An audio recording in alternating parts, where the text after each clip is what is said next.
On espère que ça vous a plu. Et en tout cas, donc l'idée, c'est évidemment que vous participiez et que vous posiez des questions ou que vous apportiez un petit peu votre ressenti sur le film ou faire une remarque.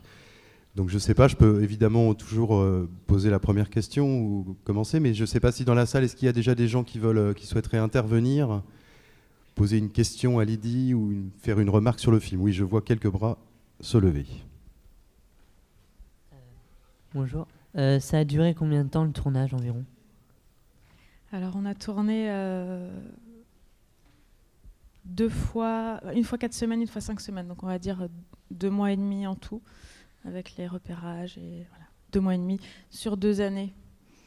C'est pareil, avec 1 an d'intervalle. Ouais. Voilà. Et je poursuis la question. En fait. Et l'équipe c'était une équipe très très réduite. Vous étiez combien ? On était 4 en tout. Vous étiez 4. Ce qui est assez courant en documentaire, 3 ou 4, c'est souvent la norme. Voire 2 ou seul, mais voilà. Donc voilà, 4. Alors je vois pas très bien, avec les lumières on voit pas très bien, mais est-ce qu'il y a des... J'ai vu des bras... Oui, il y a une dame à peu près au milieu. On va vous apporter un micro, madame. Oui, je me pose une question depuis le début du film, parce que juste avant, j'ai vu le précédent documentaire donc, qui concernait l'armée afghane. Et lors de ce documentaire, les Afghans avaient exprimé un peu un sentiment d'amertume envers l'intervention de l'armée américaine là-bas. Et je voulais savoir, donc dans votre reportage, ils n'en parlent pas du tout. Est-ce qu'ils vous l'ont en off ? Est-ce qu'ils vous l'ont exprimé ou pas ? Quel est leur sentiment par rapport à cette armée ou la population ou les talibans ? Alors c'est assez complexe. Ce qui est certain, c'est que en fait, les Marines que j'ai filmés sont encore en exercice. Et en fait, contrairement à ce que j'imaginais, il y en a très peu qui se posent des questions politiques, géopolitiques, quelles qu'elles soient. Pour plusieurs raisons. Leur origine socio-économique, qui fait qu'ils ne s'engagent pas spécifiquement. En tout cas, les Marines que j'ai filmés, par exemple, se sont pas engagés juste après le 11 septembre, c'était déjà la génération après, donc il y avait pas c'était pas eux qui s'étaient engagés pour être dans la vengeance directe, dans la réaction directe. Et je dirais qu'en fait, tant qu'ils sont en exercice, il vaut mieux pas qu'ils se posent de questions. Ceux qui commencent à se poser des questions ont du mal à rester ou à tenir le coup en fait, parce qu'ils commencent à se dire que ça n'a pas vraiment de sens, et si on commence à plus avoir de sens, il n'y a plus de foi et c'est difficile de rester. Donc je dirais que la plupart des gens que j'ai rencontrés là, qui sont encore en exercice, puisqu'ils sont retournés sur leur base, pour certains ils retournent, voilà, c'est pas quelque chose qu'ils ont exprimé beaucoup. Ça ne veut pas dire qu'ils évoquent pas les difficultés qu'ils ont ressenties. Mais ouais, c'est pas très clairement formulé pour eux. Est-ce que d'autres personnes souhaitent intervenir ? Oui. Bonjour. Bonjour. Bonjour. Bravo pour votre film. Et donc ma question, c'est... Alors, il a été mentionné que vous étiez monteuse au départ. Et je trouve le montage du film très réussi. Et donc je me demandais de quelle manière vous étiez intervenu dans le montage. Est-ce que ce rythme-là s'est imposé directement, si vous y aviez pensé pendant le tournage, ou si c'est en dérochant que... Alors il s'est imposé pendant le tournage, c'est certain, puisque la matière, le réel s'imposait à nous comme ça. Après... il y a une question d'équilibre évidemment à trouver. En montage, donc j'ai travaillé avec une monteuse que je connaissais très bien puisque j'ai fait mes études avec elle, donc c'est quelqu'un dont je suis très proche, et il arrive un moment, c'est comme avec le chef opérateur où il n'y a plus forcément besoin de beaucoup se parler pour se comprendre. Donc voilà, elle a regardé toute la matière de son côté. Moi j'ai tout regardé en rentrant, on a beaucoup regardé ensemble, donc c'est énormément de discussions. Et je dirais que concernant la structure, on a fait énormément de tentatives en tout genre pour essayer de tisser une narration entre tout ça, essayer de mettre tous ces blocs indépendants les uns des autres et de leur donner un sens.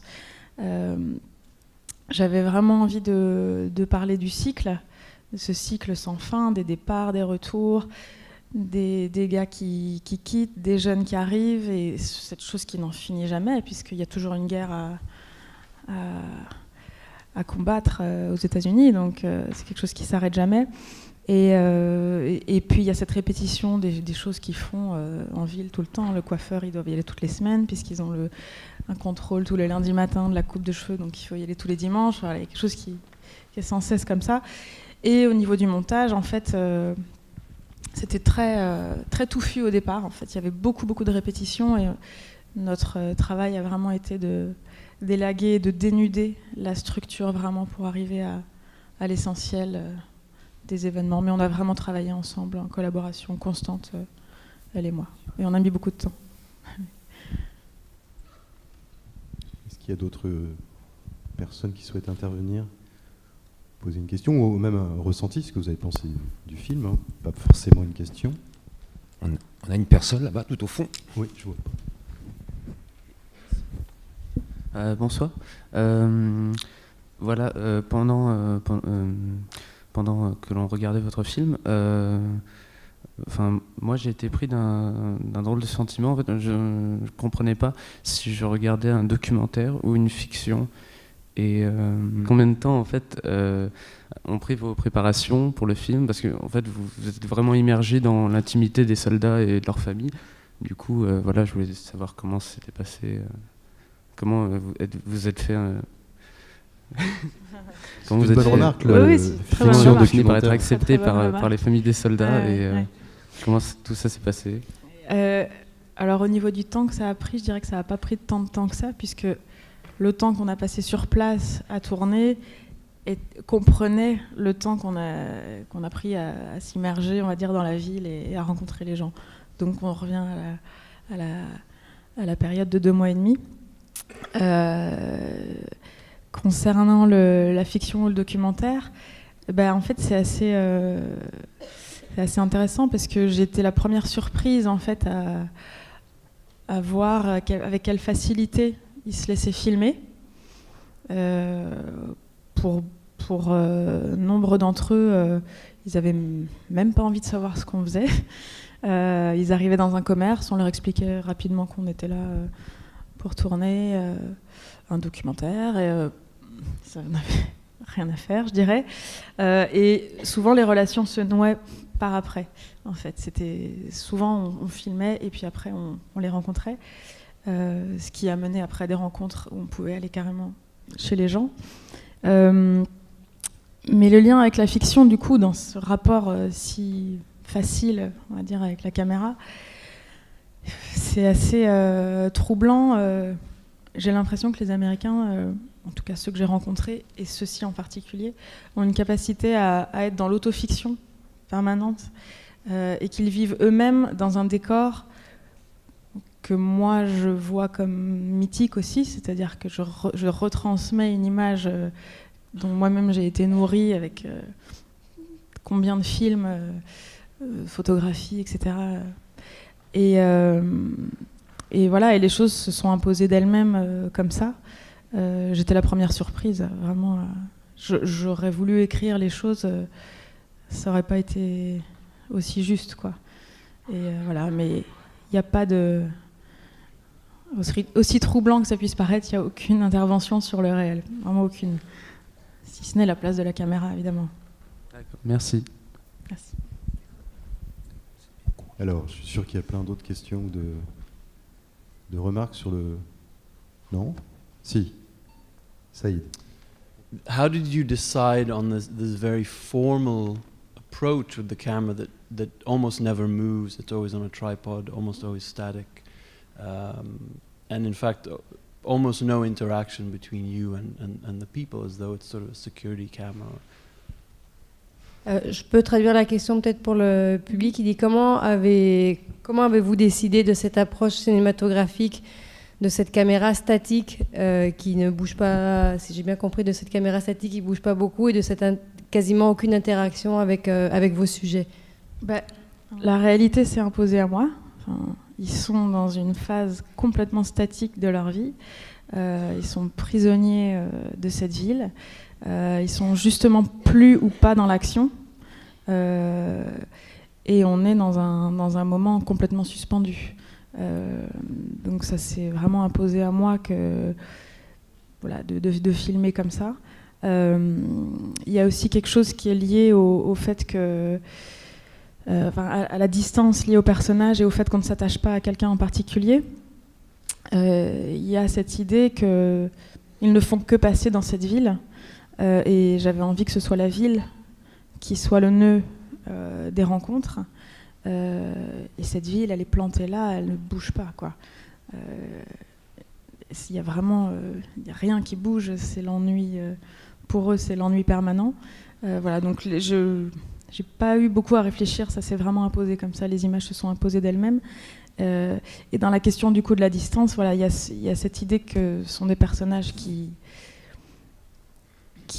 ne font que passer, à la fois dans cette ville et dans le film. Et c'est aussi des personnages, des personnes et donc des personnages d'une certaine manière insaisissables. Je ne suis pas capable de comprendre ce qu'ils vivent et ils ne sont pas capables de me le dire à ce moment-là, quand ils sont encore en service. Ils ne sont pas, comme je vous répondais sur la première question, ils ne sont pas dans une phase où il est possible de formuler vraiment les choses. Et ça m'intéressait d'aller observer justement qu'est-ce qu'il peut raconter, les difficultés sans que ce soit par les mots que ça passe ou par le témoignage précis d'anecdotes ou d'histoires personnelles. J'avais envie de laisser tout ça ouvert et de montrer le flottement permanent de l'impression que j'ai en fait qu'ils flottent, qu'ils sont incapables de rentrer vraiment à la maison. Est-ce que moi j'ai une petite question. Est-ce que vous avez des nouvelles de certains d'entre eux? Est-ce qu'il y en a qui sont repartis en mission ou pas? Ah oui, il y en a qui sont repartis, il y en a qui se sont réengagés, il y en a qui veulent faire carrière de toute façon. Donc pour faire carrière, il faut 20 ans. Après, ils peuvent avoir une retraite, on va dire.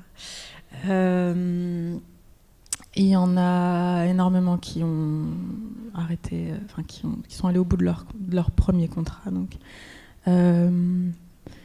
Et puis il y en a qui ne sont pas allés au bout du premier parce qu'en fait, à partir du moment où ils rentrent et ils commencent à avoir des symptômes de syndrome de stress post-traumatique qui se déclenchent souvent bien plus tard, par ailleurs.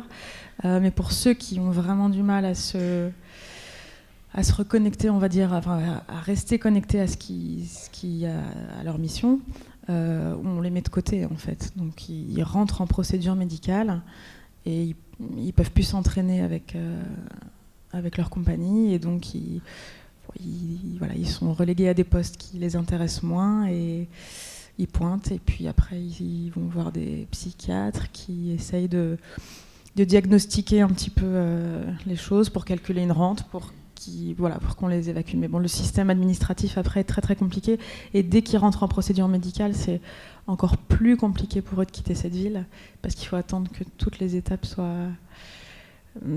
administratives soient complètes. Donc parfois, il y en a qui sont coincés là bien plus longtemps qu'au départ, la date de fin de contrat, quoi. Et voilà. Et donc, par exemple, juste pour les nouvelles que j'ai, Brandon qui parle avec sa famille sur Skype, qui est donc en Afghanistan, lui s'est réengagé. Il est dans une autre ville, voilà, ça change de ville à chaque fois. Et Travis qui se fait tatouer dans le dos toute la devise des mitrailleurs, lui avait arrêté son contrat et lui a eu énormément de mal à vivre, on va dire. Lui et tous les hommes de sa compagnie, vraiment de sa brigade, c'est de la compagnie. Et moi, je voudrais revenir, parce que je crois qu'on n'a pas beaucoup apporté finalement l'origine du projet. Alors, pourquoi est-ce que tu as voulu partir là-bas et filmer ces militaires américains? Donc déjà, il y a les États-Unis en général dans ma vie. À 18 ans, je suis partie une année scolaire. J'ai fait un échange, j'ai refait une terminale dans une high school du New Jersey, donc sur la côte est, de l'autre côté. Et en fait, tous les 15 jours, au réfectoire, il y avait des recruteurs de l'armée qui venaient pour essayer de convaincre les uns et les autres de s'engager comme une solution de financement à des études supérieures, par exemple. Et voilà, et donc j'étais déjà très surprise et choquée en tant que lycéenne française de voir ça. C'était 98, hein, donc il n'y avait pas de guerre en cours. Voilà, donc je rentre le 11 septembre, les 2 entrées en guerre. Et en 2008, je suis repartie faire un film. Voilà, il y avait plein de choses qui me travaillaient sur on va dire, la notion de citoyenneté américaine en général et la société américaine tout court suite à mon expérience. Et donc j'ai fait un long voyage de 3 mois, voyage tournage, pour un précédent film. Et sur la route, avec mon compagnon, on s'est arrêté dans cette ville parce que sur la carte, on voyait toutes ces zones grises qui sont toutes donc des bases militaires dans le sud de la Californie et dans le Nevada. Il y en a énormément. Et voilà, j'avais envie dans la continuité de ce questionnement sur la société américaine, de voir ce que c'était qu'une ville militaire après déjà 6-7 années de guerre. Et voilà, et à la découverte de la ville, je me suis rendu compte qu'il fallait revenir, quoi. J'ai été d'abord frappée par les paysages et à quel point ils m'évoquaient les fronts auxquels eux-mêmes étaient confrontés. Donc c'était la première image, c'était celle-là. Voilà. Donc on est retourné. Peut-être, oui. Justement, je voulais rebondir sur la dernière partie de votre explication. On sait que les bases militaires et les zones militaires en général sont grisées justement sur les cartes, sur Google Maps, ce qui implique en général qu'il n'y a pas vraiment un accès public et qu'il faut demander des autorisations spéciales. Comment ça s'est passé pour votre tournage? Est-ce que vous avez eu un accès libre justement, ou est-ce que vous avez dû demander des autorisations? Eh bien, comme j'étais partie du principe que le film se ferait dans le monde civil et dans la ville, qui est donc le monde civil, j'ai eu aucune autorisation à demander. Et à partir du moment où les militaires n'étaient pas en service, en heure de service, ils étaient eux-mêmes libres de leurs paroles et de leur image. Donc voilà, on n'est pas du tout passé par cette case officielle du tout. Même si la ville de 29 Palms, aussi civile soit-elle, est évidemment très liée à la direction, à la gestion générale de la base. Mais voilà, on n'a eu aucun problème de ce côté-là. Merci beaucoup Lydie. Merci à vous. D'être venue nous présenter, nous parler de ton film. Merci.